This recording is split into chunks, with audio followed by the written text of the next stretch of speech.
안녕하십니까? 차고영 목사입니다. 오늘은 하나님의 의도에서 본 구원 이야기 101번째 실상인 구원이라는 제목으로 말씀을 나누겠습니다. 구원이라는 단어는 추상적 개념으로 이해하려고 하면 안 됩니다. 사람들은 구원을 막연히 관념적인 요소로 알고 있습니다. 구원은 비유가 아니라 실상이고 실제입니다. 가난에서의 구원은 가난을 벗는 겁니다. 그리고 가난을 벗어나 부요해지는 것입니다. 질병에서의 구원은 병고침을 받는 것이고 병고침뿐만이 아니라 건강해지는 것입니다. 이렇게 세상에서도 눈에 보이는 구원이 실제적이라면 예수 믿고 죄에서 구원받았다라고 하는 이 하나님의 자녀들의 구원도 실제적이어야 합니다. 물질적인 것도 실제고 구체적이라면 예수를 믿는 자들의 구원도 실제적이어야 하고 구체적이어야 한다는 것입니다. 구약에 나오는 사건이나 구약에 나오는 모든 말씀은 다 비유입니다. 그러나 신약에 나오는 사건이나 신약에 나오는 모든 말씀들은 비유가 아니고 실상입니다. 구약의 순종은 신약의 믿음의 비유입니다. 신약의 믿음은 구약이 말하는 순종의 실상입니다. 구약에 나오는 축복은 기름진 땅의 복을 말합니다. 신약에서 말하는 축복은 땅의 복이 아닙니다. 눈에 보이는 것이 아닙니다. 눈에 보이지 않는 겁니다. 영원한 겁니다. 신령한 복을 말합니다. 그러니까 구약의 기름진 복은 신약의 신령한 복의 비유고 신약의 신령한 복은 구약의 기름진 복의 실상입니다. 구약의 제사는 죽은 제사이고 신약의 제사는 산 제사입니다. 왜냐하면 예수의 피로 드린 제사이기 때문에 산제사라고 하는 겁니다. 구약의 제사는 짐승의 피를 해마다 드리는 제사이고 신약의 제사는 예수 그리스도의 피를 단번에 드린 영원한 생명의 효력을 갖고 있는 산제사입니다. 산제사는 오늘의 예배입니다. 제사는 예배의 비유고 예배는 제사의 실상입니다. 구약의 제사는 신약의 산제사인 성령으로 드리는 예배의 비유이고 신약의 예배는 구약의 짐승의 피로 드리던 제사의 실상이 됩니다. 구약의 율법은 진리가 아니라 비유입니다. 정리를 하자면 짐승의 피로 드린 제사에 예수의 피가 뿌려지면 산제사가 되고 산제사에 성령이 함께 하시면 워십, 예배가 되는 것입니다. 그래서 하나님이 전도자를 찾으신다 이런 말씀은 없습니다. 봉사자를 찾으신다 이런 말씀은 없지만 예배자를 찾으신다라고 말씀하는 겁니다. 그래서 요한복음 4장 23절에도 아버지께서는 이렇게 자기에게 예배하는 자들을 찾으시느니라 하나님은 영이시니 예배하는 자가 신령과 진정으로 예배할지니라 라고 말씀합니다. 구약의 율법은 복음의 그림자요 복음은 율법의 실상입니다. 율법은 정죄의 법이고 복음이 은혜의 법인 까닭은 복음에만 용서가 있기 때문입니다. 율법에는 구원이 없습니다. 오직 죄에 대하여 무서운 정죄와 심판만 있습니다. 율법 아래 있는 자는 죄로 인하여 다 죽었습니다. 율법은 인간을 죽이고 인간의 모습으로 오신 하나님의 아들 예수 그리스도까지 죽였습니다. 율법은 육체를 죽이는 육체의 법입니다. 율법은 죄 없는 하나님의 아들이라도 육체가 있는 자는 다 죽이는 법입니다. 복음은 예수입니다. 예수는 진리입니다. 예수는 육신으로 오셔서 죽으셨지만 예수의 죽으심은 죄인처럼 죽으심입니다. 인간이 죽어야 될 죽음을 그리스도께서 대신 죽으셨습니다. 그리고 그리스도의 육체에서 흘리신 피로 이 세상의 모든 죄를 짊어지시고 다 끝을 내셨습니다.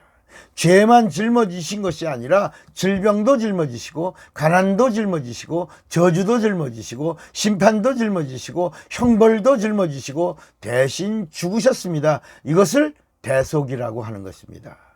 대신 값을 치르시고 죽으신 사실을 대속이라고 하고, 흘리신 피가 죄와 사망과 저주와 고통과 심판과 형벌을 다 끝내신 것을 속죄라고 합니다. 속죄는 값을 매길 수 없는 은혜를 말하는 것입니다. 그래서 속죄받음이란 은혜받음을 말하는 것입니다. 율법의 끝은 십자가까지입니다. 십자가는 복음이 아니라 구약의 끝입니다. 율법의 끝이고 저주의 끝이고 심판의 끝이고 사망의 끝이 십자가입니다. 십자가는 믿는 대상이 아닙니다. 십자가는 바라봄의 법칙도 아닙니다. 우리가 붙들어야 할 표대도 아닙니다. 성경은 십자가를 저주라고 말합니다. 간단하게 아주 이렇게 저주다, 십자가는 저주다, 십자가는 율법이다, 십자가는 사망이다, 십자가는 죽는 것이다, 이렇게 간단하게 정리합니다. 우리는 이제까지 십자가의 복음 이렇게 말했지 않습니까? 그리고 성경은 뭐라고 말씀하냐? 십자가에 달린 자는 다 저주받은 자라고 말씀합니다. 십자가는 믿음의 대상이 아닙니다. 십자가는 죽는 곳이고 죽음입니다. 예수가 육신을 입고 오셔서 죽으신 것처럼 십자가는 내가 예수와 함께 옛사람을 장사 지내야 할 곳, 즉 내가 죽어야 할 곳입니다.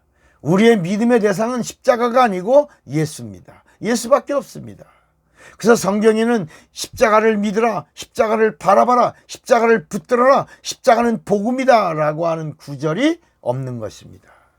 십자가의 도라고 하는 말씀이 한번 나오지만 이 십자가의 도가 십자가를 말하는 것이 아니라 십자가에서 흘리신 예수의 보혈의 은혜를 말하는 것입니다. 우리는 십자가를 잘 알아야 합니다. 십자가는 율법이고 예수의 피와 부활이 복음입니다. 십자가는 비유이고 부활은 실상입니다. 복음은 예수이고 예수의 부활이 복음입니다. 예수의 죽음은 인간을 구원하셨고 예수의 부활은 마귀를 심판하셨습니다. 구약에 구원이 없는 것은 구약의 율법이 비유이기 때문입니다. 구약의 율법이 죄를 구원할 수 없는 것은 순리요 비유이기 때문입니다. 구원은 비유가 아닙니다. 구원은 그림자가 아닙니다. 하나님이 육신을 입고 오셔서 육체를 찢어 하늘문을 열으셨고 물과 피를 다 쏟아 인간을 구원하신 하나님의 사건입니다. 구원은 비유가 아닙니다. 구원은 하나님의 독생자의 피를 쏟아내시고 이루신 실상입니다. 그분이 주시는 구원이 합법적인 것은 그분의 부활로 예수가 사람이 아니라 하나님이 되심을 증거하셨고, 그리스도가 하나님이 되시는 이 증거가 확실하게 증거되는 순간 세상 임금인 마귀가 합법적으로 심판을 받았기 때문입니다.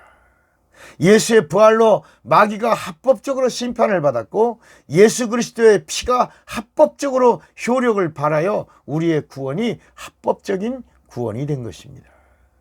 마귀의 심판이 예수 그리스도의 부활로 합법적 사건이 된 것 같이 우리의 죄 문제도 합법적으로 구원을 받게 된 것입니다. 이 합법적 사실을 구원이라고 합니다.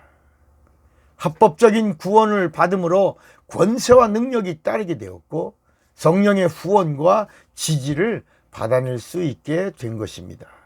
성령의 강력한 후원을 받아내는 방법은 예수 그리스도의 죽음과 부활을 증거할 때입니다. 귀신을 쫓는 것, 병을 고치는 것은 예수를 믿고 구원받은 자의 합법입니다. 가난을 몰아내고 저주를 끊는 것도 합법입니다.